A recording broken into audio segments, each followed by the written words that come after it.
Mark chapter 5 verse 19. ಕರ್ತನಲ್ಲಿ ಪ್ರಿಯರೇ, ಇಂದು ದೇವರ ವಾಕ್ಯದ ಧ್ಯಾನಕ್ಕಾಗಿ ಮಾರ್ಕನ ಬರೆದ ಸುವಾರ್ತೆ 5ನೇ ಅಧ್ಯಾಯ 19ನೇ ವಾಕ್ಯದ ಕಡೆಗೆ ನಮ್ಮ ಗಮನವನ್ನು ತಿರುಗಿಸೋಣ. ఈ రోజు దేవుని వాక్యమును పంచుకోవడానికి మనము మార్కు రాసిన సువార్త 5వ అధ్యాయము 19వ వచనం చదువుకుందాం.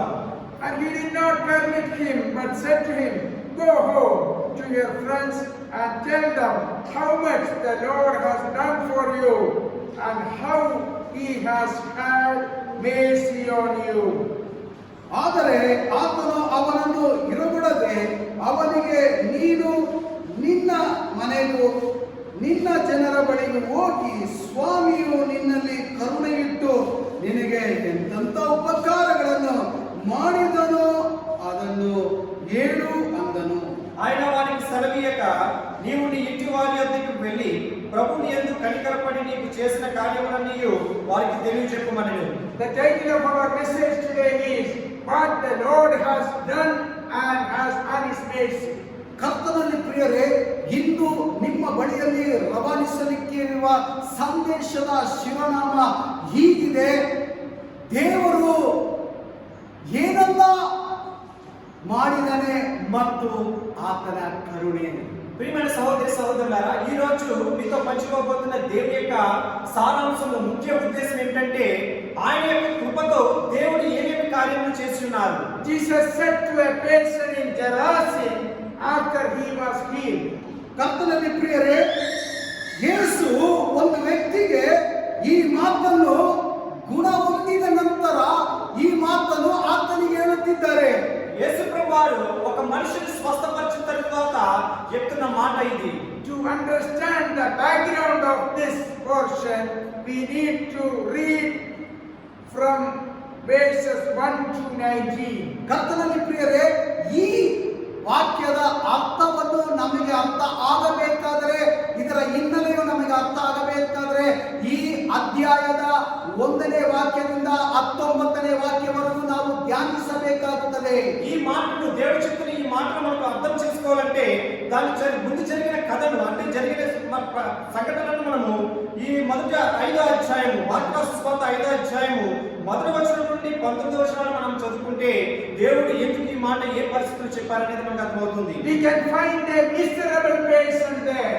ಕರ್ತನಲ್ಲಿ ಪ್ರಿಯರೇ, ಅಲ್ಲಿ ದೆವ್ವ ಹಿಡಿದಿದ ಒಂದು ವ್ಯಕ್ತಿಯನ್ನು ನಾವು ಕಾಣಬಲ್ಲೆ. అక్కడ మనం చూసినట్లయితే ఒక అపవిత్రాత్మ పట్టిన ఒక మనిషిని మనం చూస్తున్నాం. We come to know about this person when Jesus came there. ಕರ್ತನಲ್ಲಿ ಪ್ರಿಯರೇ, ಆ ವ್ಯಕ್ತಿ ಯಾರು ಎಂಬುದಾಗಿ ಯೇಸು ಅಲ್ಲಿ ಬಂದಾಗ ನಮಗೆ ಗೊತ್ತಾಗುವುದು.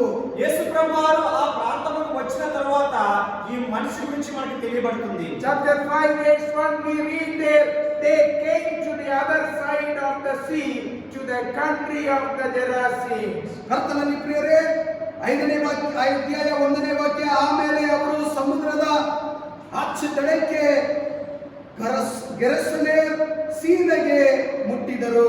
మొదటి వచనం చదువుకుందాం. తరువాత వారు ఆ సముద్రమునకు అద్దరినున్న గెరాసేనుల దేశమునకు వచ్చింది. There was no importance of Gerasene if Jesus had not come there. ಕರ್ತನಲ್ಲಿ ಪ್ರಿಯರೇ, ಯೇಸು ಅಲ್ಲಿ ಬರದೇ ಹೋಗಿದ್ದರೆ ಆ ಗೆರಸನೇರ್ ಎಂಬ ಪಟ್ಟಣಕ್ಕೆ ಯಾವುದೇ ಮುಖ್ಯತ್ವವೂ ಇರಲಿಲ್ಲ.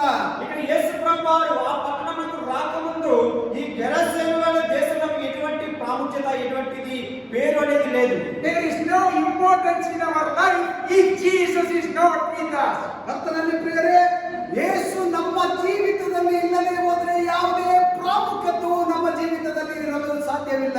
అదే విధంగా యేసు ప్రభువారు మన జీవితంలో లేకపోతే మనకు కూడా ఎటువంటి ప్రాముఖ్యత ఉండేది ఉండదు. Verse 2 we read there, when Jesus had stepped out of the boat, immediately there met him out of the shore a man with an unclean spirit. 2ನೇ ವಾಕ್ಯವನ್ನು ನಾವು ನೋಡುವಾಗ, ಆತನು ದೋಣಿಯಿಂದ ಇಳಿದು ಬಂದು ಕೂಡಲೇ ದೆವ್ವ ಹಿಡಿದವನೊಬ್ಬನನ್ನು ಸಮಾಧಿಯ ಗವಿಗಳೊಳಗಿಂದ ಆತನ ಎದುರಿಗೆ ಬಂದನು. 2వ వచనంలో మనం ఈ విధంగా చదువుతున్నాం. ఆయన దోణి దిగగానే అపవిత్రాత్మ పట్టిన ఒకడొకడు గూరిలో నుండి వచ్చి ఆయనకు ఎదురుపడాడు. This person was not called, but when Jesus stepped out, he came in. ಕರ್ತನಲ್ಲಿ ಪ್ರಿಯರೇ, ಈತನನ್ನು ಕರೆಯಲಿಲ್ಲ, ಆದ್ರೆ ಯೇಸು ಅಲ್ಲಿ ಬಂದಾಗ ಆ ವ್ಯಕ್ತಿ ಆಚೆ ಬಂದನು. ఇక్కడ ఈ మనుషుని ఎవరు వెళ్ళి పిలవలేదు, కానీ యేసు ప్రభువారు ఆ పట్టణంలోకి రాగానే ఆడు తనకు తానుగా తనకు బయటకు వచ్చున్నాడు. He was with the unclean spirit, but the unclean spirit realized Jesus who was he. ಕರ್ತನಲ್ಲಿ ಪ್ರಿಯರೇ, ದೆವ್ವ ಹಿಡಿದ ಆ ವ್ಯಕ್ತಿಗೆ ಅರ್ಥವಾಯಿತು ಯೇಸು ಯಾರು ಎಂಬುದಾಗಿ. ದೆವ್ವ ಹಿಡಿದ ವ್ಯಕ್ತಿಗೆ ಅರ್ಥವಾಯಿತು. ఈ అపవిత్రాత్మ వెంటనే దేవుడి మహిమను కనుగొంది. యేసు ప్రభువారు ఆ ప్రాంతానికి రాగానే ఈ అపవిత్రాత్మ పట్టుకున్న మనుషుడు వెంటనే దేవుడి దగ్గరికి వచ్చున్నాడు. Verse 3 we read there, he lived among the tombs and no one could bind him anymore, not even with a chain. ಕರ್ತನಲ್ಲಿ ಪ್ರಿಯರೇ, 3ನೇ ವಾಕ್ಯ, ಅವನಿಗೆ ಸಮಾಧಿಯ ಗವಿಗಳೇ ವಾಸಸ್ಥಳವಾಗಿದ್ದವು.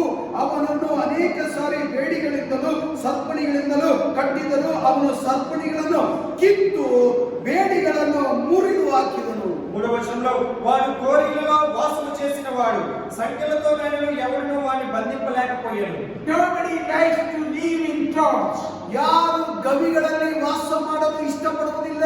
ఎవరు కూడా సమాధిలో నివాసం చేయడం ఇష్టం ఉండదు. This person knowingly is not living there, but with the unclean spirit he is there. ಅವನು ಗೊತ್ತಾಗಿ ಗವಿಗಳಲ್ಲಿ ವಾಸ ಮಾಡುತ್ತಿಲ್ಲ, ಅವನಲ್ಲಿ ಇರುವ ಆ ದುರಾತ್ಮ ದೆವ್ವವು ಅವನನ್ನು ಗವಿಗಳೊಳಗೆ ವಾಸ ಮಾಡಲು ಆಯಿತು. ఇక్కడ ఈ మనుషుడు తనకు తెలిసి కూడా సమాధిలో ఉండడానికి లేదు. ఎందుకంటే పవిత్రాత్మ అపవిత్రాత్మ దైవం పట్టిన అపవిత్రాత్మ ఆ సమాధిలో వాడిని ఉంచుతుంది. He is influenced by the unclean spirit, not the Holy Spirit. ಕರ್ತನಲ್ಲಿ ಪ್ರಿಯರೇ, ಅವನು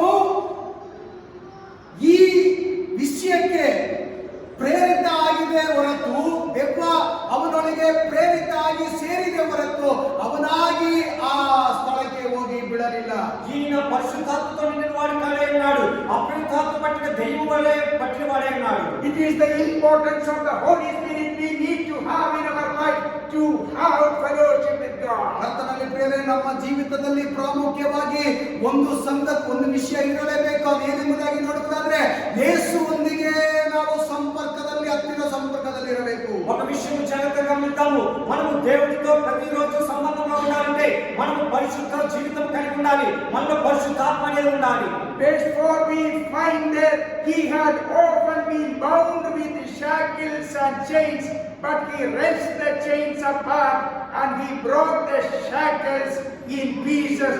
No one had the strength to subdue him.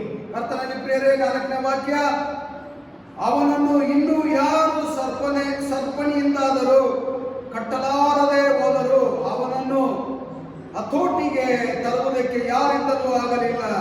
4వ వచనంలో పలుమారు వారి కాళ్ళకు చేతులకు సంఖ్యలు వేసి బంధించినను వాడు ఆ చేతి సంఖ్యలు తెప్పి కాళ్ళ సంఖ్యలను తుంతునీలుగా చేసినక ఎవడునూ వారిని సాధుపరచలేకపోయాడు. We find this person, nobody can control him.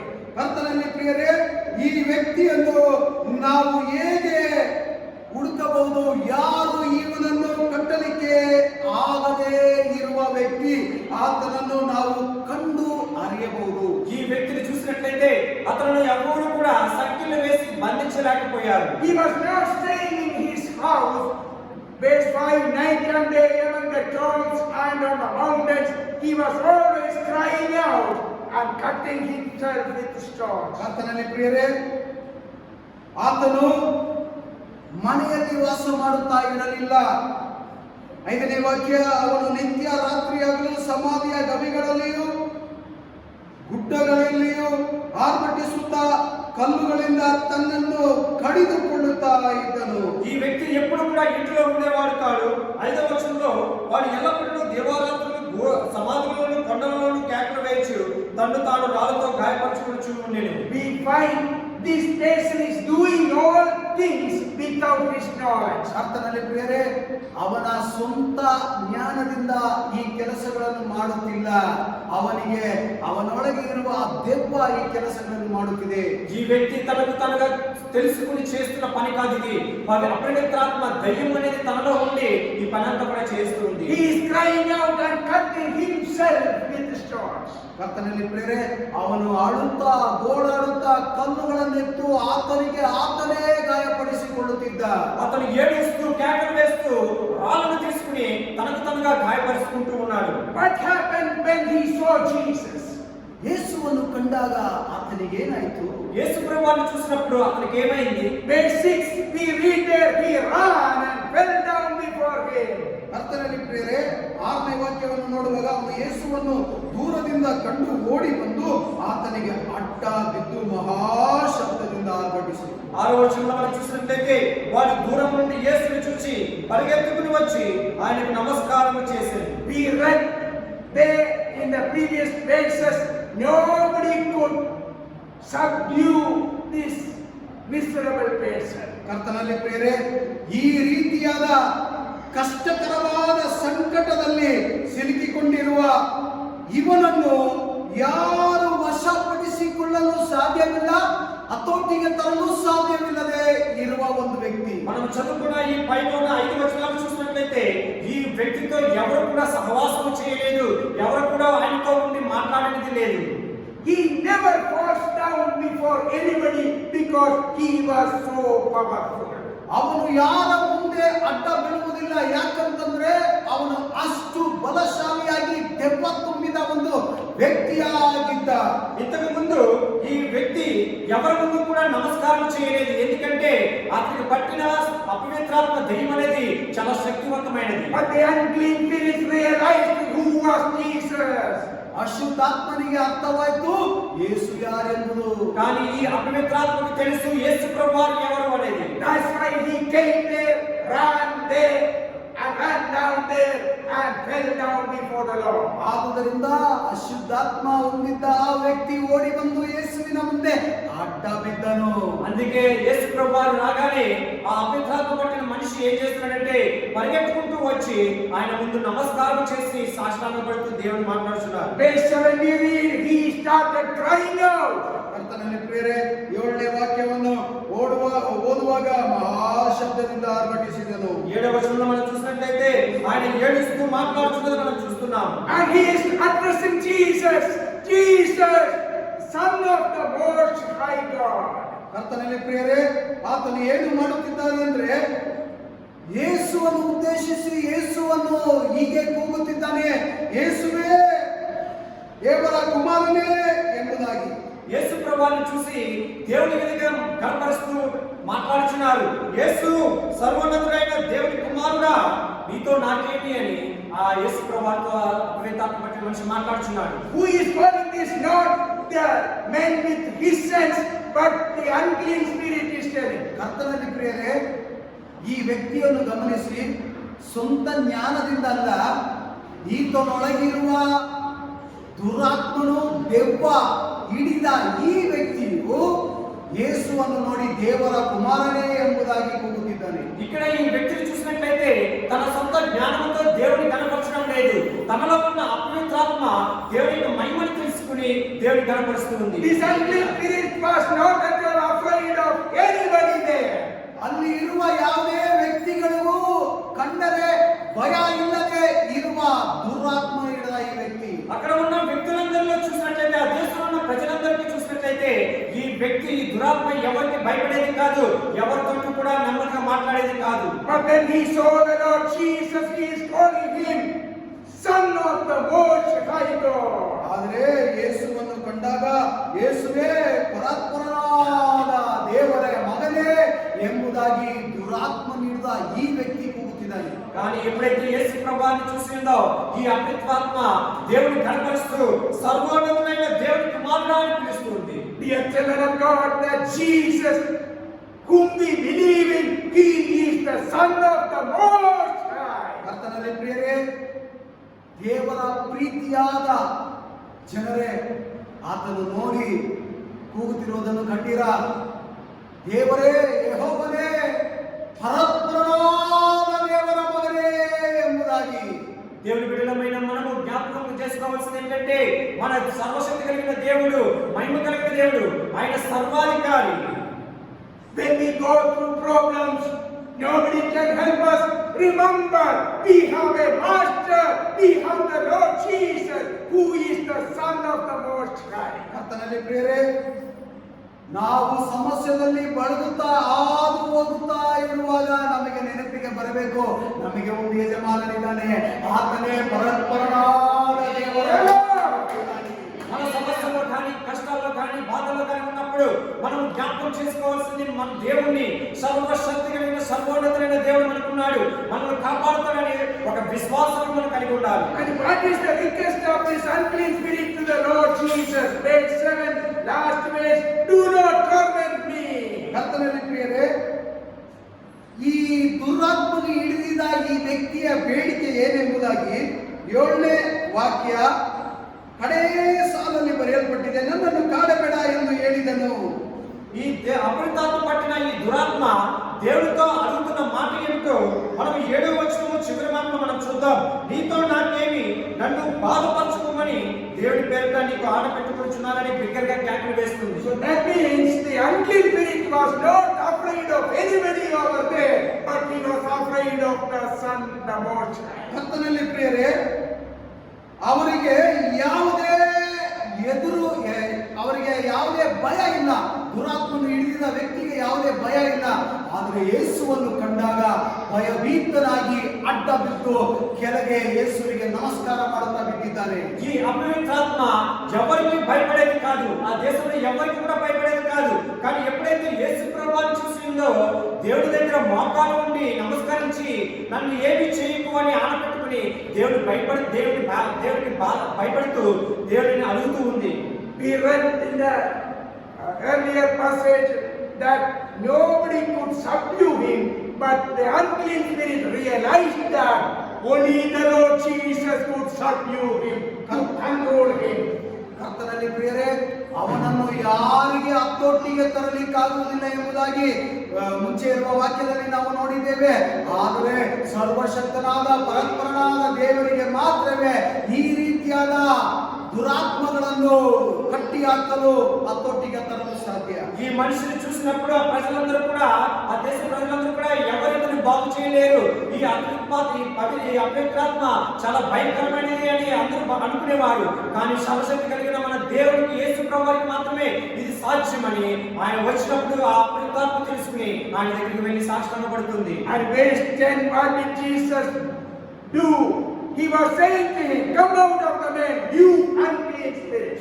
ಕರ್ತನಲ್ಲಿ ಪ್ರಿಯರೇ, 10ನೇ ವಾಕ್ಯದಲ್ಲಿ ಈ ರೀತಿಯಾಗಿ ನಾವು ನೋಡಬಹುದು. 8ನೇ ವಾಕ್ಯದಲ್ಲಿ, ಎಲೆ ದೇವ, ಇವನನ್ನು ಬಿಟ್ಟು ಹೋಗು ಎಂದು ಯೇಸು ಹೇಳಿದನು ಮತ್ತು ಎಂದು ಹೇಳಿದನು. 8వ వచనంలో మనం చూసుకున్నట్లయితే, ఎందుకనగా ఆయన అపవిత్రాత్మ ఈ మనుషుని విడిచిపోమని వాడితో చెప్పాను. And verse 9, Jesus is asking him what is his name. Jesus knows his name, but still he wanted him to speak out. ಕರ್ತನಲ್ಲಿ ಪ್ರಿಯರೇ, 9ನೇ ವಾಕ್ಯದಲ್ಲಿ ನಾವು ನೋಡುವಾಗ ಯೇಸು ಅವನೊಂದಿಗೆ ಒಂದು ಪ್ರಶ್ನೆಯನ್ನು ಕೇಳುತ್ತಿದ್ದಾರೆ. ಆ ಪ್ರಶ್ನೆ ಏನೆಂಬುದಾಗಿ ನೋಡುವುದಾದರೆ, ನಿನ್ನ ಹೆಸರು ಏನೆಂದು ಅವನನ್ನು ಕೇಳಿದ್ದಕ್ಕೆ ಯೇಸುವಿಗೆ ಗೊತ್ತುಂಟು ಆತನ ಹೆಸರು ಏನೆಂಬುದಾಗಿ, ಆತನ ಬಾಯಿಂದ ಹೊರಡಿ ಬರಲಿ ಎಂಬುದಾಗಿ ಯೇಸು ಕೇಳಿದರು. 9వ వచనంలో యేసు ప్రభువారు ఆ అపవిత్రాత్మను ప్రశ్న పెడుతున్నారు. యేసు ప్రభువారికి ఆ పేరు తెలుసు, ఆ అపవిత్రాత్మకు పేరు తెలుసు. కానీ అక్కడ ప్రశ్న వేస్తూ ఆయనతో మాట్లాడుతున్నారు, నీ పేరు ఏమని ఆ అపవిత్రాత్మను అడుగుతున్నారు. Nothing can be hidden from the Lord. ದೇವರ ಕಣ್ಣಿನ ಮುಂದೆ ಯಾವುದು ಮುಚ್ಚು ಮರೆ ಇಡಲಿಕ್ಕಾಗುವುದಿಲ್ಲ. దేవుని సన్నిధిలో, దేవుని కన్నుల ముందున ఏది దాయడానికి మనకి సాధ్యపడదు. And this person is asking, my name is Legion, for we are many. ಹೆಸರು ಏನೆಂಬುದಾಗಿ ಕೇಳುವುದಕ್ಕೆ ಆತನು ಹೀಗೆಂದನು, ನನ್ನ ಹೆಸರು ದಂಡು, ಯಾಕೆಂದರೆ ನಾವು ಬಹು ಮಂದಿ ಇದ್ದೇವೆ ಎಂದು ಹೇಳಿದನು. సో ఎప్పుడైతే దేవుడు నీ పేరు ఏమని అడిగినప్పుడు ఆ అపరితాత్మ ఈ విధంగా చెప్తుంది, నా పేరు సేన, ఏలయనగా మేము అనేకులమని చెప్తుంది. A legion of soldiers means it's consisted of more than 6,000 soldiers. ಕರ್ತನಲ್ಲಿ ಪ್ರಿಯರೇ, ದಂಡು ಎಂಬುದಾಗಿ ಹೇಳುವುದಾದ್ರೆ ಒಂದು 6,000 ಸೇನೆಗಳು ಇರುವ ಒಂದು ಗುಂపు, ಅದರ ಹೆಸರು దండు. సేన అనగా ఏంటంటే ఒక 6,000 మంది ప్రజల కంటే ఎక్కువ మందిగా ఒక గుంపుగా కూడితే వారిని సేన అంటారు. We read in Matthew chapter 26 verse 53, when Jesus was in Bethsaida, when the soldiers came to overpower him, Jesus tells that he can even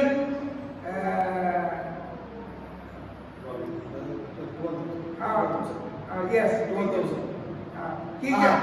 ಯೇಸು ಹೀಗೆ ಹೇಳುತ್ತಿದ್ದಾನೆ. ಮತ್ತಾಯನ ಬರೆದ ಸುವಾರ್ತೆ 26ನೇ ಅಧ್ಯಾಯ 53ನೇ ವಾಕ್ಯದಲ್ಲಿ, ನಾನು ನನ್ನ ತಂದೆಯನ್ನು ಬೇಡಿಕೊಳ್ಳಲಾಗನೆಂದು ಬೇಡಿಕೊಂಡರೆ ಆತನು ನನಗೆ ಈಗಲೇ 12 ಗಣಗಳಿಗಿಂತ ಹೆಚ್ಚು ಮಂದಿ ದೇವದೂತರನ್ನು ಕಳಿಸುವುದಿಲ್ಲವೇ ಎಂದು ನೆನೆಸುತ್ತೀಯೋ ಎಂದು ಹೇಳಿದನು. మత్తయి రాసిన సువార్త 26వ అధ్యాయం 53వ వచనంలో కూడా యేసు ప్రభువు ఈ సేన గురించి మాట్లాడుతున్నారు.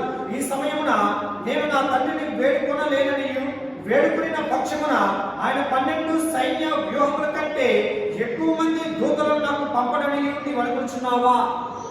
And the person knew what was going to happen.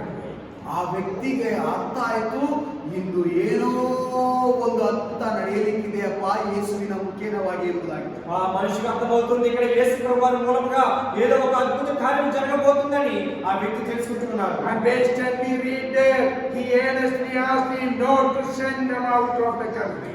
ಕರ್ತನಲ್ಲಿ ಪ್ರಿಯರೇ, 10ನೇ ವಾಕ್ಯವನ್ನು ನೋಡುವಾಗ ನಮ್ಮನ್ನು ಈ ಸೀಮೆಯಿಂದ ಹೊರಡಿಸಬೇಡ ಎಂದು ಆತನನ್ನು ಬಹಳವಾಗಿ ಬೇಡಿಕೊಂಡನು. ఈ అపవిత్రాత్మ దేవుని 10వ వచనంలో వేడుకుంటుంది, తమ్ముడు ఈ దేశములో నుండి తోలివేయవద్దని ఆయనను మిగులు బతిమాలుకొనుచున్నది. And this person is giving a suggestion to the Lord. Verse 11 and 12, a great herd of pigs was feeding there, and they begged him, saying, send us to the pigs, let us enter them. ಕರ್ತನಲ್ಲಿ ಪ್ರಿಯರೇ, ಯೇಸುವಿಗೆ ಒಂದು ಸಲಹೆಯನ್ನು ನೀಡುತ್ತಿದ್ದಾನೆ ದುರಾತ್ಮ ಹಿಡಿದವನು. 11-12 ವಾಕ್ಯಗಳನ್ನು ನಾವು ಅದನ್ನು ನೋಡಬಹುದು. ಅಲ್ಲಿಯೇ ಗುಡ್ಡದಲ್ಲಿ ಹಂದಿಗಳು ದೊಡ್ಡ ಹಿಂಡು ಮೇಯುತ್ತಿತ್ತು. ಆ ದೆವ್ವಗಳು ಆ ಹಂದಿಗಳೊಳಗೆ ಸೇರಿಕೊಳ್ಳುವುದಕ್ಕೆ ನಮ್ಮನ್ನು ಕಳಿಸಿಕೊಡು ಎಂದು ಬೇಡಿಕೊಂಡವು. 11-12 వచనాలు చూసినట్లయితే ఆ అపవిత్రాత్మ దేవుని ఎదురుగా వేడుకుంటుంది. అక్కడ కొండ దగ్గర పందుల పెద్ద మంద మేయుచున్నది కనుక ఆ పందులలో ప్రవేశించినట్లు మమ్మల్ని వాటి ఎదురు పంపమని ఆ దెయ్యములు యేసు ప్రభువుని బతిమాలుకొనుచున్నాయి. And here we find one fact. This unclean spirit could do anything, but in before the Lord they cannot do without the permission of the Lord. ಕರ್ತನಲ್ಲಿ ಪ್ರಿಯರೇ, ಇಲ್ಲಿ ಒಂದು ನಿಜವಾದ ಸಂಗತಿಯನ್ನು ನಾವು ನೋಡಲೇಬೇಕು. ಏನೆಂಬುದಾಗಿ ನೋಡುವುದಾದ್ರೆ, ಈ ದುರಾತ್ಮ ಹಿಡಿದ ಈ ವ್ಯಕ್ತಿ, ದೆವ್ವ ಹಿಡಿದ ವ್ಯಕ್ತಿ ಜನರ ಮುಂದೆ ಏನು ಬೇಕೋ ಮಾಡಬಹುದು, ಆದರೆ ದೇವರ ಮುಂದೆ ಇವನ ಕೈಯಲ್ಲಿ ಏನು ಮಾಡಲಿಕ್ಕೆ ಸಾಧ್ಯವಿಲ್ಲ. ಯೇಸುವಿನ ಅನುಮತಿ ಇಲ್ಲದೆ ಇವನು ಏನು ಮಾಡಲಿಕ್ಕೆ ಸಾಧ್ಯವಿಲ್ಲ. ఇక్కడ ఒక మాట జాగ్రత్తగా గమనిద్దాం. ఈ అపవిత్రాత్మలు ఏదైనా చేయగలవు, కానీ దేవుని అనుమతి లేకుండా, యేసు ప్రభువు అనుమతి లేకుండా ఇక్కడ ఒక అడుగైనా కూడా ముందుకు వేయలేకుండా మనం జాగ్రత్తగా గమనిద్దాం. If Jesus had not come there, nobody would have known about this person. ಕರ್ತನಲ್ಲಿ ಪ್ರಿಯರೇ, ಯೇಸು ಆ ಮಾರ್ಗಕ್ಕೆ ಬರದೇ ಹೋದರೆ ಈ ದೆವ್ವ ಹಿಡಿದ ವ್ಯಕ್ತಿ ಯಾರಿಗೆ ಪರಿಚಯ ಆಗುತ್ತಿರಲಿಲ್ಲ. యేసు ప్రభువు ఒకవేళ ఆ మార్గంలో వెళ్ళకపోయినట్లయితే ఈ దెయ్యం పట్టిన వ్యక్తి గురించి ఎవరికి తెలిసి ఉండేది కాదు. Yesterday we find there Jesus gave them the permission, and the unclean spirit came out and entered the pigs, and the herd, numbering about 2,000, rushed down the steep bank into the sea and drowned in the sea. 13ನೇ ವಾಕ್ಯವನ್ನು ನಾವು ನೋಡುವಾಗ, ಅಲ್ಲಿಗೆ ಆಗಲಿ ಎಂದು ಅವುಗಳಿಗೆ ಅಪ್ಪನೆ ಕೊಡಲು ಆ ದೆವ್ವಗಳು ಹೊರಗೆ ಬಂದು ಹಂದಿಗಳೊಳಗೆ ಉಕ್ಕವು. ಆ ಗುಂಪು ಓಡಿ ಕಾಡಿದ ಸ್ಥಳದಿಂದ ಸಮುದ್ರದೊಳಗೆ ಬಿದ್ದು ಅಲ್ಲಿ ಉಸುರು ಕಟ್ಟಿ ಸತ್ತಿತ್ತು. 13వ వచనం చదువుకుందాం. యేసు వాటికి సెలవీయగా ఆ అపవిత్రాత్మలు వారిని విడిచి పందులలో ప్రవేశింపగా ఇంచుమించు 2000 సంఖ్య గల ఆ మంద ప్రప్రథమం నుండి సముద్రపు దారిని వడిగా పరిగెత్తుకుని పోయి సముద్రంలో పడి ఊపిరి తిరగక చచ్చెను. Verse 14 we find that the news was spread there. The herdsmen fled and told it in the city, and in the country all people came to see what it was that had happened. ಕರ್ತನಲ್ಲಿ ಪ್ರಿಯರೇ, 14ನೇ ವಾಕ್ಯದಲ್ಲಿ ಅವುಗಳನ್ನು ಮೇಯಿಸುವವರು ಓಡಿ ಹೋಗಿ ಆ ಊರಲ್ಲಿಯೋ ಹಳ್ಳಿಗಳಲ್ಲಿಯೂ ತಿಳಿಸಲು ಜನರು ನಡೆದ ಸಂಗತಿ ಏನೆಂದು ನೋಡುವುದಕ್ಕೆ ಹೊರಟು ಯೇಸು ಇದ್ದಲ್ಲಿಗೆ ಬಂದು ಆ ದೆವ್ವ ಹಿಡಿದವನನ್ನು, ಅಂದರೆ ಆ ದೆವ್ವಗಳ ದಂಡಿನಿಂದ ಹಿಡಿಯಲ್ಪಟ್ಟಿದ್ದವನನ್ನು ಬಟ್ಟೆಗಳನ್ನು ಹಾಕಿಕೊಂಡು ಸ್ವಸ್ಥ ಬುದ್ಧಿಯಿಂದ ಕೂತಿರುವುದನ್ನು ನೋಡಿ ఎదరిదరు 16వ వచనంలో ఆ పందులు మేపుచున్న వారు పారిపోయి పట్టణంలోను గ్రామంలోను ఆ సంగతి తెలియజేసింది. And verse 15 we find there when people came there, they were surprised to see the person who was possessed the unclean spirit is so calm now. ಕರ್ತನಲ್ಲಿ ಪ್ರಿಯರೇ, 15ನೇ ವಾಕ್ಯದಲ್ಲಿ ನೋಡುವಾಗ ಜನರೆಲ್ಲ ದಂಡೆತ್ತಿ ಓಡಿ ಬರುತ್ತಿದ್ದಾರೆ. ಓಡಿ ಬಂದಾಗ ದೆವ್ವ ಹಿಡಿದಿದ್ದ, ದುರಾತ್ಮ ಹಿಡಿದಿದ್ದ ಈ ವ್ಯಕ್ತಿಯು ಸ್ವಸ್ಥವಾಗಿ ಅಲ್ಲಿ ಕುಳಿತಿರುವುದನ್ನು ಕಂಡಾಗ ಆಶ್ಚರ್ಯಪಟ್ಟರು. ఆ దేశపు ప్రజలందరూ కూడా యేసు ప్రభువు వారి దగ్గరికి వచ్చి చూస్తున్నప్పుడు ఈ అపవిత్రాత్మ కలిగిన మనుషుడు శుభ్రపరచబడి పరిశుద్ధంగా ఉండి యేసు ప్రభువు వారి దగ్గర కూర్చుని దేవుని యొక్క స్వార్థను వింటున్నప్పుడు వారందరూ చూసి ఆశ్చర్యపడుతున్నారు. Here we find the difference between the person influenced by the evil spirit and influenced by the Holy Spirit. ಕರ್ತನಲ್ಲಿ ಪ್ರಿಯರೇ, ಇಲ್ಲಿ ನಮಗೆ ಒಂದು ವ್ಯತ್ಯಾಸವನ್ನು ಕಾಣಬಹುದು. ದುರಾತ್ಮನ ಪ್ರಭಾವ ಹೊಂದಿದ್ದ ವ್ಯಕ್ತಿ ಈಗ ಆ ದುರಾತ್ಮನ ಪ್ರಭಾವ ಇಲ್ಲದೆ ಯೇಸುವನ್ನು ಆತನೊಳಗೆ ತುಂಬಿಸಿದ ವ್ಯಕ್ತಿಯ వ్యత్యాసವನ್ನು ನಾವು ಕಾಣಬಹುದು. ఇక్కడ మనం చూసినట్లయితే ఈ వ్యక్తి అపవిత్రాత్మ పట్టినప్పుడు ఏ విధంగా ఉన్నాడు, పరిశుద్ధాత్మ కలిగిన తర్వాత ఏ విధంగా ఉన్నాడు అనేది మనం చూడగలము. We need to be sure that we have the fellowship of the Lord Jesus. ಕರ್ತನಲ್ಲಿ ಪ್ರಿಯರೇ, ಎಂದಿಗೂ ನಮ್ಮಲ್ಲಿ ಒಂದು ಖಚಿತ ಮಾಹಿತಿ, ಖಚಿತವಾಗಿ ದೃಢವಾದ ಒಂದು ನಂಬಿಕೆ ಇರಬೇಕು. ನಮ್ಮಲ್ಲಿ ಸರ್ವಶಕ್ತನಾದ ದೇವರು ಯೇಸು ಕ್ರಿಸ್ತನು ವಾಸ ಮಾಡುತ್ತಾನೆ ಎಂಬುದಾಗಿ. ప్రియులారా, మనం ఎప్పుడు కూడా మనలో సర్వశక్తి కలిగిన దేవుని యొక్క మహిమ మనలో ఉండాలి. పరిశుద్ధాత్మ అనేది మనలో ఉన్నప్పుడే మనం పరిశుద్ధంగా జీవించగలము. The person who was influenced by the evil spirit, unclean spirit, was injuring himself without his knowledge. ಕರ್ತನಲ್ಲಿ ಪ್ರಿಯರೇ, ದುರಾತ್ಮನ ಪ್ರಭಾವ ಹೊಂದಿದ್ದ ಈ ವ್ಯಕ್ತಿಯು ತನಗೆ ತಾನೇ ಗಾಯಪಡಿಸಿಕೊಂಡ ಈ ವ್ಯಕ್ತಿಗೆ ಈಗ ಆಶ್ಚರ್ಯವಾಗುತ್ತಿದೆ, ನಾನು ಸ್ವಸ್ಥವಾಗಲ್ಲ ಎಂಬುದಾಗಿ. ఈ అపవిత్రాత్మ పట్టిన వ్యక్తి యొక్క పరిస్థితి ఏ విధంగా చూద్దాము. తనకు తెలియకుండానే ఆ రాళ్ళు తీసుకుని తను గాయపరిచే అంత భయంకరమైన ఈ అపవిత్రాత్మ శక్తి తనలో ప్రవేశించింది. Evil spirit moves around this world to find a place to live in. ಕರ್ತನಲ್ಲಿ ಪ್ರಿಯರೇ, ಗಮನಿಸಿ, ದುರಾತ್ಮನು ಈ ಲೋಕದಲ್ಲಿ ತಿರುಗಾಡುತ್ತಿದ್ದಾನೆ, ಗರ್ಜಿಸುವ ಸಿಂಹದ ಹಾಗೆ ತಿರುಗಾಡುತ್ತಿದ್ದಾನೆ. ಯಾರನ್ನು ನುಂಗೋಣ, ಯಾರ ಒಳಗೆ ಸೇರಿಕೊಳ್ಳೋಣ ಎಂಬುದಾಗಿ ದುರಾತ್ಮನು ಚಿಂತಿಸುತ್ತಾ ತಿರುಗಾಡುತ್ತಾ ಇದ್ದಾನೆ. ಜಾಗೃತರಾಗಿ ನಾವು ಈ ಲೋಕದಲ್ಲಿ ಬದುಕಬೇಕು. ఈ అపవిత్రాత్మ లోకంలో ఏం చేస్తుందంటే తిరుగుతూ ఉండాలి. ఎవరు పరిశుద్ధంగా ఉన్నారో వారి జీవితాన్ని నాశనం చేద్దామని ఈ అపవిత్రాత్మ తిరుగుతూ ఎవరైతే పరిశుద్ధంగా ఉన్నారో వారి జీవితంలోకి వచ్చి గలిబిలి పుట్టించి వారిని అపవిత్రాత్మగా చేయడానికి చూస్తుంటారు. They try to get the children of God addicted to the ways of the devil. ಕರ್ತನಲ್ಲಿ ಪ್ರಿಯರೇ, ಈ ಸ್ವಾಧೀನ ಮಾಡಿಕೊಳ್ಳೋದು, ದೇವರ ಮಕ್ಕಳನ್ನು, ದೇವರ ಜನರನ್ನು ಈ ರೀತಿಯಾದ ದುರಾತ್ಮನ ಮಾರ್ಗದಲ್ಲಿ ಸ್ವಾಧೀನಪಡಿಸಿಕೊಳ್ಳುವುದೇ ಶೈತಾನಿನ ಕೆಲಸ. ఈ అపవిత్రాత్మ చేసే పని ఏంటంటే ఎవరు పరిశుద్ధంగా ఉన్నారు, ఎవరు దేవుని బిడ్డలుగా ఉన్నారు వారి జీవితంలోకి వెళ్ళి గలిబిలి చేసి వారిని నాశనం చేద్దామని ఈ అపవిత్రాత్మ చూస్తూ ఉండాలి. వారి జీవితాలను నాశనం చేయడానికే ఈ అపవిత్రాత్మ అనేది వస్తుంటాది. They influence the children of God with the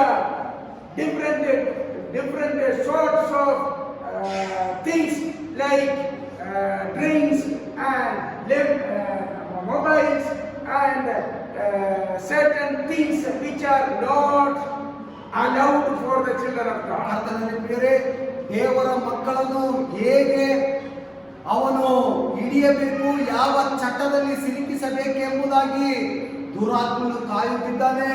ಅದು ಮಾತ್ರವಲ್ಲ, ಮಧುಪಾನಕ್ಕೆ ಅವರನ್ನು ಸಿಲುಕಿಸಿಕೊಳ್ಳೋದು, ಸಿನಿಮಾ ನೋಡುವುದರಲ್ಲಿ ಅವರನ್ನು ಸಿಲುಕಿಸಿಕೊಳ್ಳದು, ಧೂಮಪಾನದಲ್ಲಿ ದೇವರ ಮಕ್ಕಳನ್ನು ಸಿಲುಕಿಸಬೇಕೆಂಬುದೇ ಈ దురాత్మ ಹಿಡಿದಿರುವ ಶೈತಾನನಿಗೆ ಕೆಲಸ. ఈ సాతాను చేసే పని ఏమిటంటే ఎవరైతే దేవుని బిడ్డలుగా ఉంటారో వారి జీవితంలో ఏదో ఒక కలిగిన పుట్టించి దేవుడిని దూరంగా చేయడానికి చేస్తూ ఉంటారు.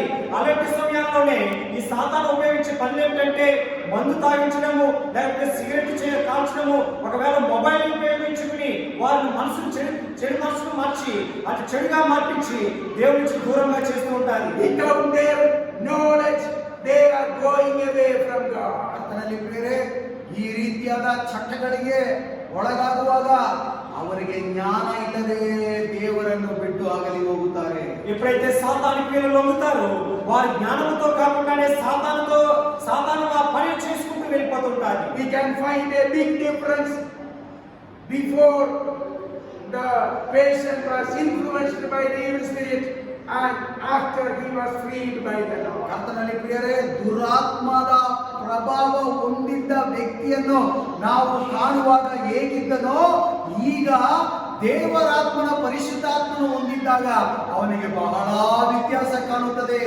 ఇక్కడ మనం ఈ వ్యక్తిని చూసినట్లయితే తనలో ఒక పెద్ద డిఫరెన్స్ తేడా అనేది మనం గమనించగలము.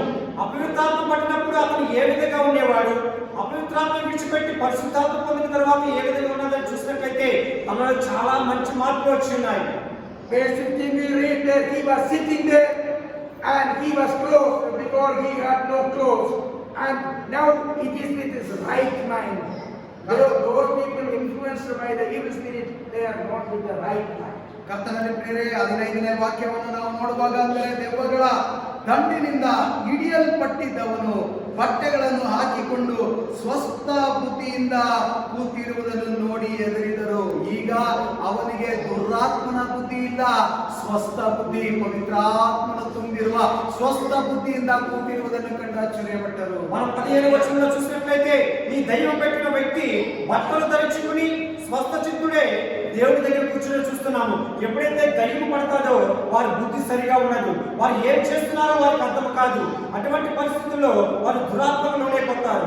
And he was not living in his house, he was living in tombs. So the people who are influenced by the evil spirit, they do not like to stay in their house and spend time with the relatives.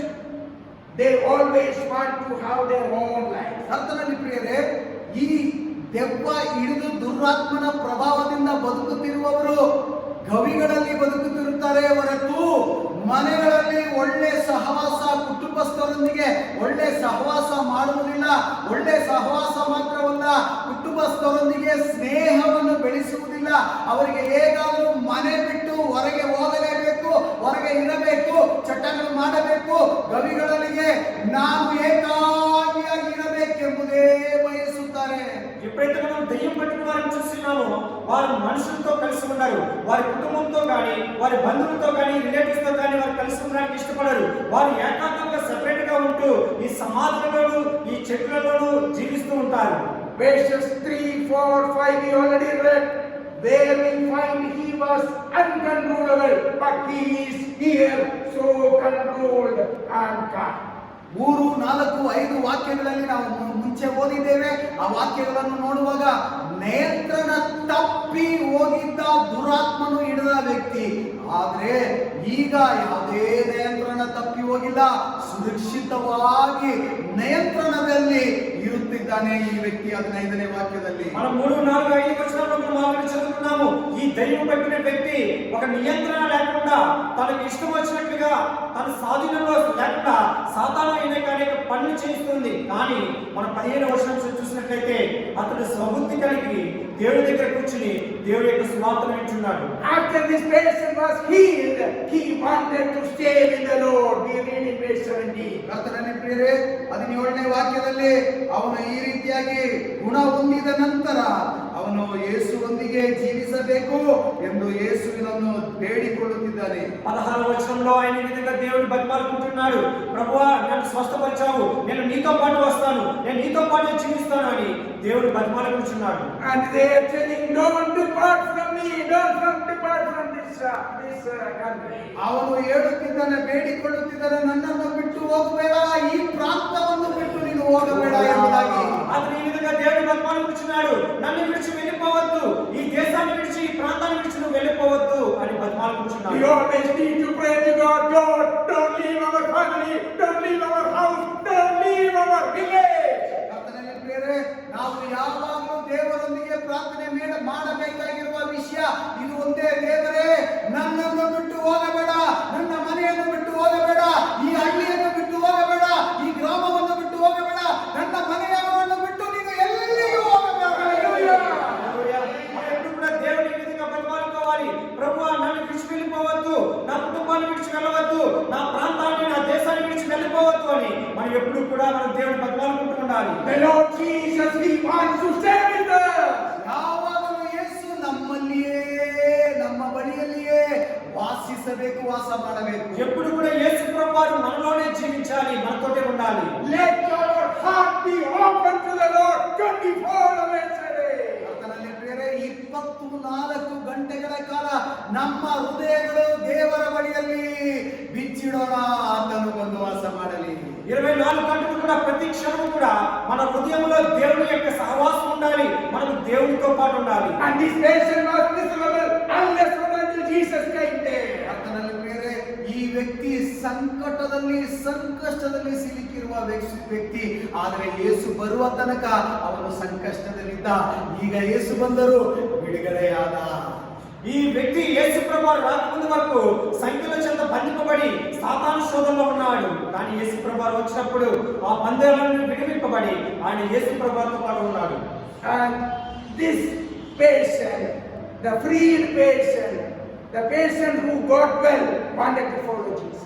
ಕರ್ತನಲ್ಲಿ ಪ್ರಿಯರೇ, ಬಿಡುಗಡೆ ಹೊಂದಿದ ನಂತರ ಯೇಸುವನ್ನು ಹಿಂಬಾಲಿಸಬೇಕೆಂಬುದಾಗಿ ಈ ದುರಾತ್ಮ ಹಿಡಿದ ವ್ಯಕ್ತಿ ಬಯಸುತ್ತಿದ್ದ. ఈ విడుదల పొందిన వ్యక్తి, ఈ దేవుని మహిమను తెలుసుకున్న వ్యక్తి దేవుని వెంబడించాలని కోరుకుంటున్నాడు. And verse 19 we read, Jesus did not permit him. ಯೇಸು 19ನೇ ವಾಕ್ಯವನ್ನು ನೋಡುವಾಗ ಯೇಸು ಆ ವಿಷಯಕ್ಕೆ ಅನುಮತಿ ಕೊಡಲಿಲ್ಲ. 19వ వచనంలో మనం చూసినట్లయితే యేసు ప్రభువారు అతను కోరుకున్న పనికి దేవుడు అనుమతి ఇవ్వలేదు. What did he say? ಯೇಸು ಹೇಳಿದ ಮಾತು, యేసు చెప్పిన మాట ఏమిటి? Verse 19 we read, go home to your friends and tell them how much the Lord has done for you and how He has had mercy on you. ನೀನು ನಿನ್ನ ಮನೆಗೂ ನಿನ್ನ ಜನರ ಬಳಿಗೂ ಹೋಗಿ ಸ್ವಾಮಿಯು ನಿನ್ನಲ್ಲಿ ಕರುಣೆ ಇಟ್ಟು ನಿನಗೆ ಎಂತೆಂಥ ಉಪಕಾರಗಳನ್ನು ಮಾಡಿದಾನೋ ಅದನ್ನು ಹೇಳು ಅಂದರು. నీవు నీ ఇంటి వారి యొద్దకు వెళ్ళి ప్రభు నీ యందు కనికరపడి నీకు చేసిన కార్యములను వారికి తెలియజెప్పమని యేసు ప్రభువారు ఆ మనిషిని ఇంటికి పంపిస్తున్నారు. This is what Jesus wants us to tell in our house, to our neighborhood, and all those whom we know. ಕರ್ತನಲ್ಲಿ ಪ್ರಿಯರೇ, ಈ ಸಂತೋಷಕರವಾದ ಸುವಾರ್ತೆಯೇ ಯೇಸು ಹೇಳಲಿಕ್ಕೆ ನಮ್ಮ ಕುಟುಂಬದಲ್ಲಿ, ನಮ್ಮ ನೆಂಟರೊಂದಿಗೆ, ನಮ್ಮ ಮನೆಯಲ್ಲಿ ಹೇಳಲಿಕ್ಕೆ ಬಯಸುತ್ತಿದ್ದಾನೆ. ಅದೇನೆಂಬುದಾಗಿ ನೋಡುವುದಾದರೆ ಎಂತೆಂಥ ಉಪಕಾರಗಳನ್ನು ಮಾಡಿದ್ದಾನೋ ಎಂಬುದಾಗಿ ನಾವು ನೆನೆಸಿಕೊಳ್ಳಬೇಕೆಂಬುದೇ. దేవుడు ఈ విధంగా మనకి కూడా చెప్తున్నారు. మనం చేయవలసింది ఏంటంటే ఆయన చేసిన కార్యములను, ఆయన చేసిన మహిమ కార్యములను, గొప్పతనాన్ని మనం ఇంటి దగ్గరికి వెళ్ళి మన కుటుంబాల్లో చెప్పాలి, మన చుట్టుపక్కల వారికి చెప్పాలి, మనకు తెలిసిన బంధువులందరికీ కూడా సువార్త విధంగా ఆయన చేసిన కార్యములను చెప్పాలి. What did Jesus do to this person? ಈ ವ್ಯಕ್ತಿಗೆ ದೇವರು ಮಾಡಿದಾದ್ರೂ ಏನು? ఈ వ్యక్తికి దేవుడు చేసిన కార్యం ఏమిటి? This person would say, I was helpless, nobody could help me, and I did not know what I was doing, but now I know what I am doing. ನಾನು ಅಸಹಾಯಕನಾಗಿದ್ದಾಗ ನನಗೆ ಸಹಾಯ ಮಾಡಲು ಈತನೇ ಬಂದು ಯೇಸುವೇ ಸಹಾಯ ಮಾಡಿ ನನ್ನನ್ನು ಈ ದುರಾತ್ಮದ ಅವಸ್ಥೆಯಿಂದ ಬಿಡಿಸಿದನು ಎಂಬುದಾಗಿ ಹೇಳಿದರು. ఈ వ్యక్తి ఇంతకు ముందు దయ్యం పట్టిన వాడే ఉండి అతను ఏం చేస్తున్నాడో తనకు తెలియదు. తనకు తనగా రాళ్ళు తీసుకుని గాయపరుచుకుంటూ ఎంతో సంఖ్యల చేత బంధింపబడి ఉన్నాడు. కానీ ఇప్పుడు ఏం చేస్తున్నాడంటే తను చేసేది ప్రతిదీ కూడా తనకు తెలుస్తుంది. తన జ్ఞానం ద్వారానే ఈ పని తను చేస్తున్న పని తెలుసుకుంటూ ఉన్నాడు. And he would say, before I had no future, but now I have a future. ಅಯ್ಯೋ ನನಗೆ ಭವಿಷ್ಯತ್ ಕಾಲ ಇರಲಿಲ್ಲ, ಈಗ ನನಗೆ ಭವಿಷ್ಯತ್ ಕಾಲ ಯೇಸು ತುಂಬಿದ್ದಾರೆ, ನಾನು ಸಂತೋಷದಿಂದ ಇದ್ದೇನೆ ಎಂಬುದಾಗಿ. అయ్యో నాకు ముందు భవిష్యత్తు అనేది లేదు, కానీ ఇప్పుడు యేసు ద్వారా నేను స్వస్థపరచబడి నేను భవిష్యత్తు కలిగి ఉన్నాను, నాకు మంచి భవిష్యత్తు ఉందన్నది సంతోషిస్తున్నాడు. Dear children of God, never think that you have no future. Never think that your children have no future. Yes, we have future because the Lord is with us. ಕರ್ತನಲ್ಲಿ ಪ್ರಿಯರೇ, ಅಯ್ಯೋ ನನಗೆ ಭವಿಷ್ಯ ಇಲ್ಲ, ನನ್ನ ಮಕ್ಕಳಿಗೆ ಭವಿಷ್ಯತ್ ಕಾಲ ಇಲ್ಲ ಎಂಬುದಾಗಿ ನೆನೆಸಿಕೊಳ್ಳಬೇಡಿ. ನಿಮ್ಮ ಭವಿಷ್ಯ ಕಾಲವನ್ನು ದೇವರು ತುಂಬಿಸಲು ನಡೆಸಲು ಶಕ್ತನಾಗಿದ್ದಾನೆ. అయ్యో నా జీవితంలో ముందుకు వెళ్ళడం లేదు, నా భవిష్యత్తు ఏమవుతుందో నాకు తెలియడం లేదు, నేను కుంగిపోతున్నానని ఎప్పుడు అనుకోవద్దు. నీకు, నీ కుటుంబానికి, నీ పిల్లలకు దేవుడు మంచి భవిష్యత్తు అనుగ్రహించబోతున్నాడు. హల్లెలూయా. Jesus came there especially for us. ಕರ್ತನಲ್ಲಿ ಪ್ರಿಯರೇ, ವಿಶೇಷಿತವಾಗಿ ಯೇಸು ಆ ವ್ಯಕ್ತಿಗೋಸ್ಕರವೇ ಬಂದರು. విశేషంగా అక్కడ అద్భుత కార్యాలు చేయడానికి, దేవుడు మహిమపరచడానికి యేసు ప్రభువు అక్కడికి వచ్చున్నారు. So let us be sure that every day Jesus is with us in our family. ಕರ್ತನಲ್ಲಿ ಪ್ರಿಯರೇ, ಖಚಿತಪಡಿಸಿಕೊಳ್ಳಿ, ದೇವರು ಎಂದಿಗೂ ನನ್ನ ಕುಟುಂಬದಲ್ಲಿ ಯೇಸು ವಾಸ ಮಾಡುತ್ತಿದ್ದಾನೆ ಎಂಬುದಾಗಿ. సో మనం జాగ్రత్తగా గమనించుకుందాం. ప్రతిరోజు ప్రతి క్షణము కూడా యేసు ప్రభువు మనలో జీవించడముగా మనము దేవుని కొరకే ప్రయాసపడతాం. This patient had a legion, a number of evil spirit, but Jesus could come.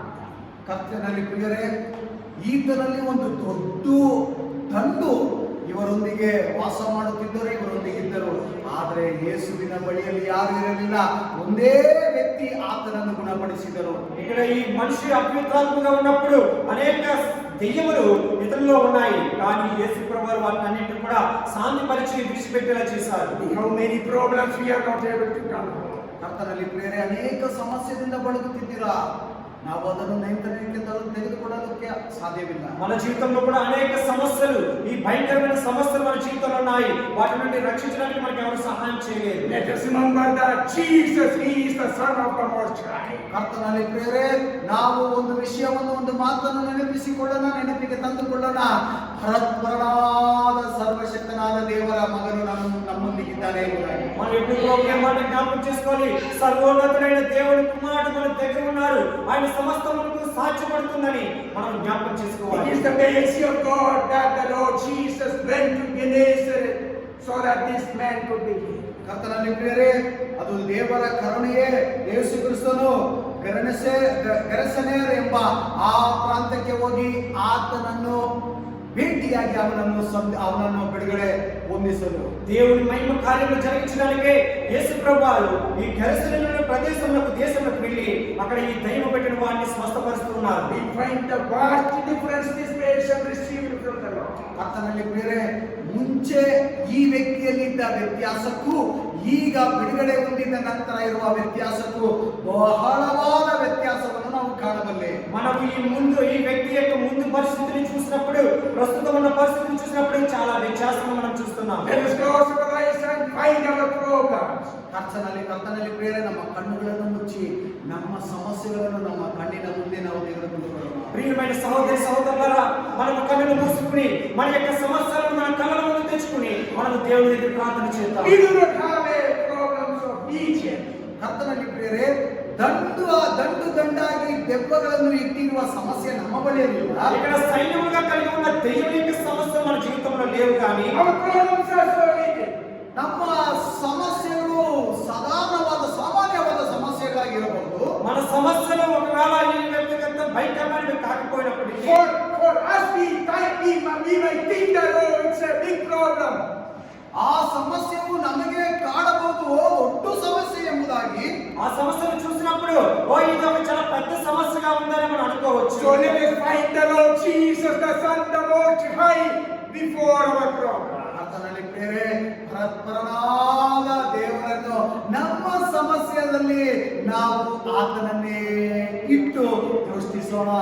సర్వశక్తి కలిగిన మా దేవుని కుమారుడు యేసు ప్రభువు మనతో ఉన్నారు, మన సమస్యలను తీర్చుతున్నారు అని ఒక విశ్వాసంతో ఉండి మనం ప్రార్థన We are not able to solve the Jesus could solve that. ಕರ್ತನಲ್ಲಿ ಪ್ರಿಯರೇ, ನಮಗೆ ಅದನ್ನು ನಿಯಂತ್ರಣಕ್ಕೆ ತಂದುಕೊಳ್ಳಲು ಆಗುವುದಿಲ್ಲ. ಯಾವುದೇ ಸಮಸ್ಯೆಯನ್ನು ನಿಯಂತ್ರಣಕ್ಕೆ ತಂದುಕೊಳ್ಳಲಿಕ್ಕೆ ಆಗುವುದಿಲ್ಲ. ಆದರೆ ಯೇಸು ಎಲ್ಲವನ್ನು ನಿಯಂತ್ರಣಕ್ಕೆ ತಂದುಕೊಳ್ಳಲು ಸಿದ್ಧನಾಗಿದ್ದಾನೆ.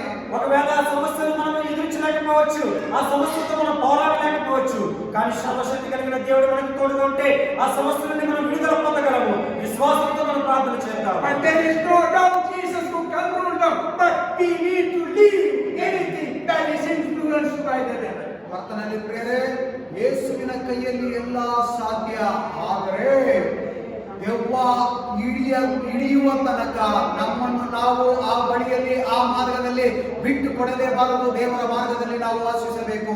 సర్వశక్తి కలిగిన దేవుడు సమస్తము సాధ్యమే. ఎంత పెద్ద సమస్య అయినా సరే దేవుడి ద్వారా సమస్తము సాధ్యపడుతుంది. కానీ సాతాను మనలో ఉండి ఆ సమస్య నుండి మనకి విడుదల పొందే వరకు కూడా, సాతాను నుండి మనం పూర్తిగా స్వస్థత పొందే వరకు కూడా మనము దేవుని విడిచిపెట్టకుండా దేవుని మీద విశ్వాసంతో మనం ముందుకుందాం. Let us give up all those things which are not pleased by the Lord. ಕರ್ತನಲ್ಲಿ ಪ್ರಿಯರೇ, ದೇವರಿಗೆ ಮೆಚ್ಚುಗೆ ಆದದ್ದು ಯಾವುದಾದ್ರೂ ನಮ್ಮ ಜೀವಿತದಲ್ಲಿದ್ದರೆ ಎಲ್ಲರನ್ನು ತೊಲಗಿಸಿ ದೇವರ ಪಾದದಲ್ಲಿ ಮೆಚ್ಚುಗೆಯಾಗಿರುವುದನ್ನೇ ಮಾಡೋಣ. దేవునికి ఇష్టం లేని ఏదైనా కార్యం మన జీవితంలో ఉన్నట్లయితే ఆ కార్యాన్ని ఇప్పుడే విడిచిపెడదాం. దేవుని దగ్గర సమాధానం కోరుకుని మనం దేవునికి ఇష్టమైన పనిగా, దేవునికి బిడ్డగా మనం జీవిద్దాం. Because Jesus is able to do greater things in your life. ಕರ್ತನಲ್ಲಿ ಪ್ರಿಯರೇ, ದೊಡ್ಡ ಅದ್ಭುತ ಕಾರ್ಯಗಳನ್ನು ಮಾಡಲಿಕ್ಕೆ ಸಿದ್ಧನಾಗಿರುವ ಯೇಸುವಿನ ಪಾದದಲ್ಲಿ ನಮ್ಮನ್ನು ಅರ್ಪಿಸೋಣ. ఎందుకంటే యేసు ప్రభువారు అనేక పెద్ద కార్యములను నీ జీవితంలో అద్భుత కార్యములు చేయబోతున్నారు. There is nothing he cannot do. ಕರ್ತನಲ್ಲಿ ಪ್ರಿಯರೇ, ಯಾವುದು ಮುಚ್ಚಮರೆಯ ಇಡಲಿಕ್ಕೆ ಸಾಧ್ಯವಿಲ್ಲ.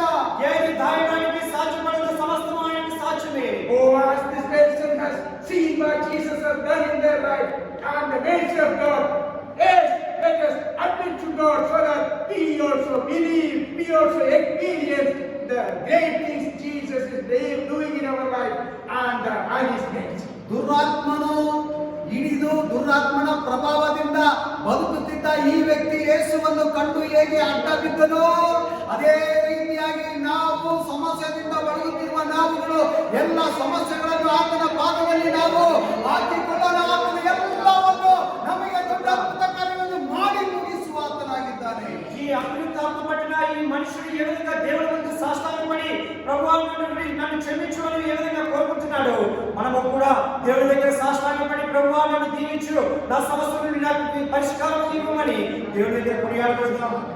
God may bless us with this grace. ದೇವರು ಎಲ್ಲರನ್ನು ಧಾರಾಳವಾಗಿ ಈ ವಾಕ್ಯದ ಮುಖೇನ ಆಶೀರ್ವದಿಸಲಿ. దేవుని వాక్యం ద్వారా ప్రతి ఒక్కరిని దీవించి ఆశీర్వదించును గాక.